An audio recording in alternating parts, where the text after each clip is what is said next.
You already know you've been there. It's 2 a.m. You told yourself one more match, one more level, just 5 more minutes, and somehow 3 hours disappeared like smoke. You're not weak. You're not lazy. You were engineered to feel exactly that way.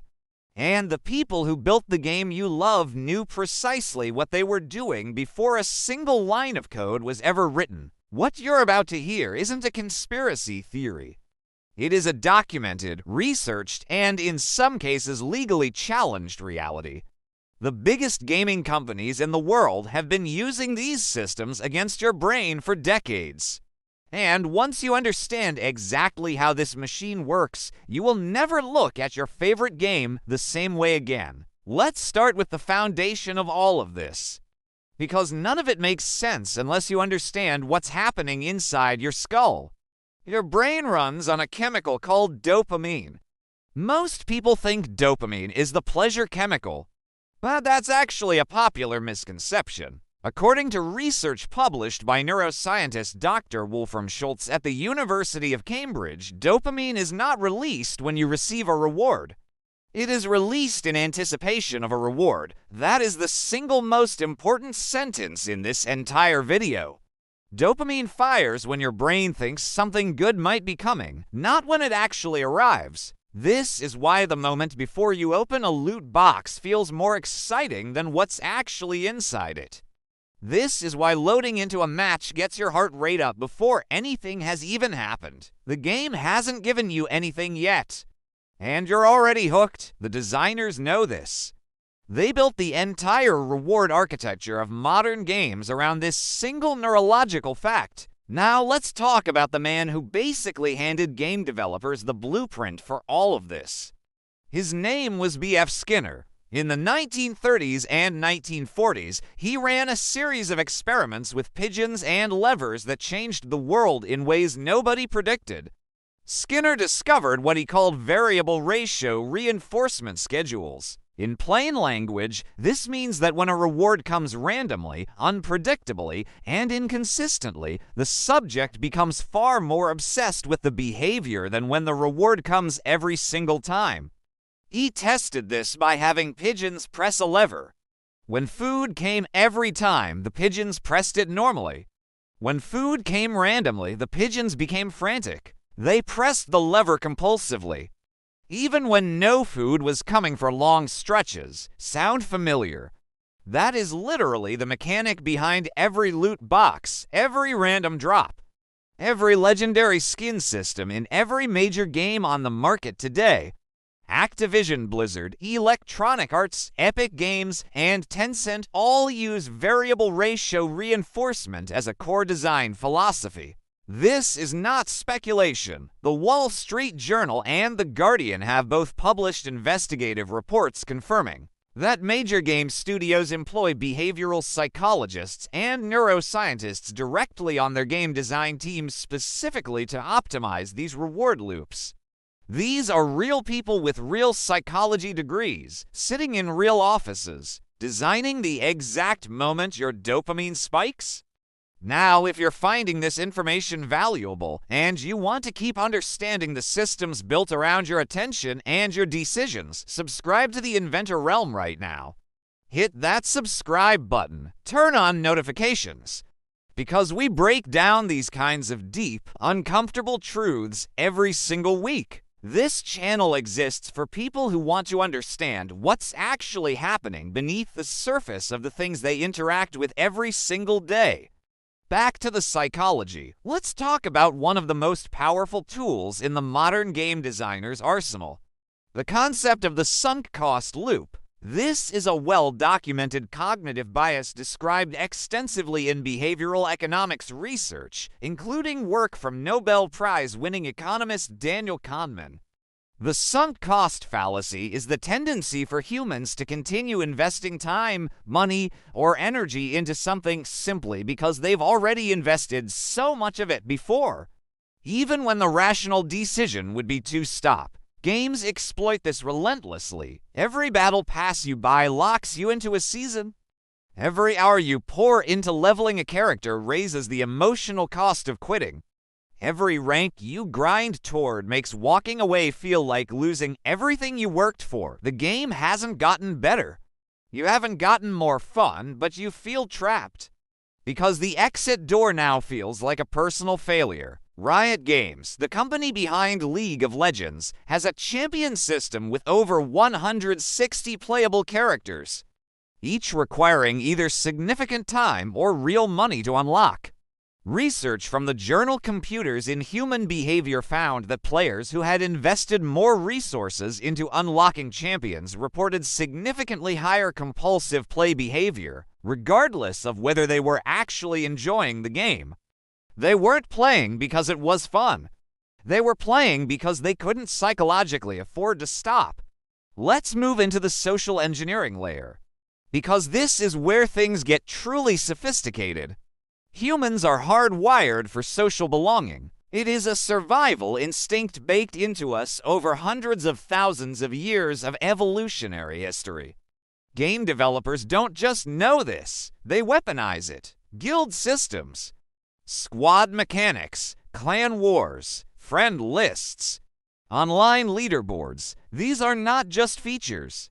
They are psychological anchors designed to make leaving the game feel like abandoning real people and real relationships. A 2021 study from Oxford University's Internet Institute, led by researcher Dr. Andrew Perzabilski, examined the motivations behind prolonged gaming sessions. It found that social obligation was one of the primary drivers of extended play beyond what the individual actually wanted. Players weren't choosing to keep playing. They were feeling socially responsible for keeping playing. Games like World of Warcraft built entire raid systems that literally cannot be completed without a full group, meaning the game forces you to make yourself accountable to other real humans for showing up and playing at specific times. That is not just game design.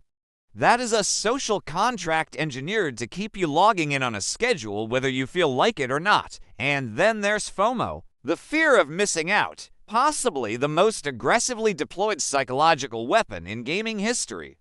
The limited time event, the seasonal exclusive skin, the Battle Pass reward that expires in 14 days, the double XP weekend. All of these are deliberate scarcity mechanisms built on research into how human beings respond to the threat of loss. According to loss aversion theory, one of the most replicated findings in behavioral psychology, originally documented by Kahneman and Tversky in their 1979 prospect theory paper published in the journal Econometrica, humans feel the pain of losing something roughly twice as powerfully as they feel the pleasure of gaining the same thing. So when a game tells you that a limited edition item is going away in 48 hours, it is triggering a psychological pain response that is completely disproportionate to any rational assessment of the situation. You don't even necessarily want the skin, but the idea of not having it activates real psychological discomfort. Fortnite built an empire on this. Every 2 weeks, a new rotation of limited cosmetics. Every season, a pass that expires. The urgency is manufactured, the scarcity is artificial, but the emotional response is completely real. Now let's talk about something that doesn't get discussed enough. What the World Health Organization has officially said about all of this. In 2018, the World Health Organization added gaming disorder to the International Classification of Diseases, known as the ICD-11. This is the global standard reference for diagnosing medical and mental health conditions. Used by healthcare providers in over 190 countries, the official classification describes gaming disorder as a pattern of gaming behavior characterized by impaired control over gaming, increasing priority given to gaming over other life activities, and continuation or escalation of gaming despite the occurrence of negative consequences. The gaming industry pushed back hard against this classification. The Entertainment Software Association issued statements objecting to the designation, but the WHO maintained it, because the evidence was too consistent across too many independent studies to dismiss. This is not a moral judgment about gaming. This is a clinical recognition that certain game design patterns produce measurable behavioral changes in a meaningful percentage of players, particularly younger ones. Speaking of younger players, let's address something critically important and deeply underdiscussed.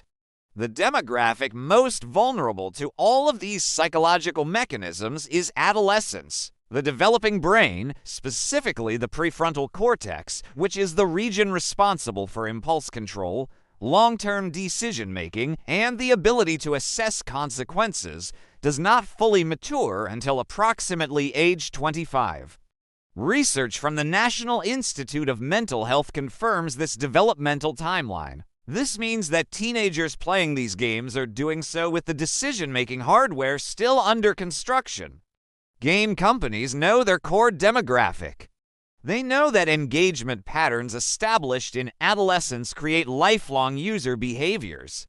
The younger you get someone hooked, the longer the relationship, and the more revenue that relationship generates over time. Activision Blizzard, like most major publicly traded gaming companies, reports daily active users and engagement metrics in their quarterly investor disclosures as primary indicators of business health.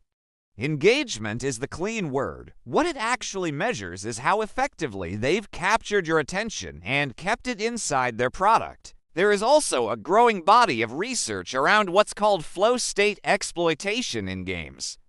Psychologist Mihaly Csikszentmihalyi first described flow as the optimal mental state of complete absorption in a challenging but achievable task. Flow is genuinely one of the best mental states a human can experience. It is associated with creativity, learning, and deep satisfaction. Good games produce real, legitimate flow, but modern game design has found a way to simulate the entry conditions of flow without delivering the genuine cognitive growth that natural flow produces. By keeping difficulty precisely calibrated to keep the player just at the edge of their current skill level, never quite winning easily, never quite losing hopelessly, games create a synthetic flow corridor that keeps the brain engaged in a loop that feels productive but produces no transferable skill, no lasting satisfaction, and no meaningful endpoint. You stay in the game not because you're growing, but because the difficulty curve is algorithmically adjusted to prevent you from ever feeling fully competent or fully finished. This leads to the final and perhaps most insidious mechanism of all: the endless game. Traditional games had endings. You finished them, you put the controller down, and felt that satisfying sense of completion. That completion feeling is neurologically important. It signals closure to your brain. But the most profitable games in today's market, the live service model games, are explicitly designed to have no ending. There is always a new season, a new event, a new rank to chase, a new meta to master, a new update to adapt to. The game is never finished, because a finished game is a game you stop paying for. According to Newzoo's 2023 Global Games Market Report, the total global gaming industry generated approximately $184 billion in revenue that year, with live service and games as a service titles accounting for the overwhelming majority of that figure. That number is not built on one-time purchases. It is built on keeping players returning indefinitely, spending incrementally and continuously inside a product that is structurally designed to never let you feel like you've arrived at the finish line. Here is the thing though, understanding these systems does not mean you have to stop playing games. Games can be genuinely beautiful, creative, challenging, and meaningful. Some of the most important artistic and narrative experiences of the last 20 years have come through interactive media. But informed engagement is completely different from engineered compulsion.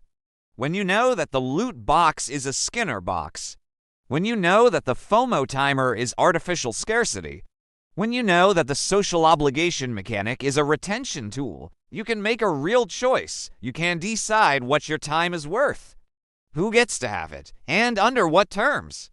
The next time you feel that pull to log back in, to stay just a little longer, To spend just a little more, pause for 10 seconds. And ask yourself one honest question. Am I choosing this? Or was I designed to be here right now? That question alone might be the most powerful thing you take away from this entire video. And if this kind of deep, research-backed breakdown of the systems shaping your world is something you want more of, subscribe to the Inventor realm right now. Because this is exactly what this channel is built for.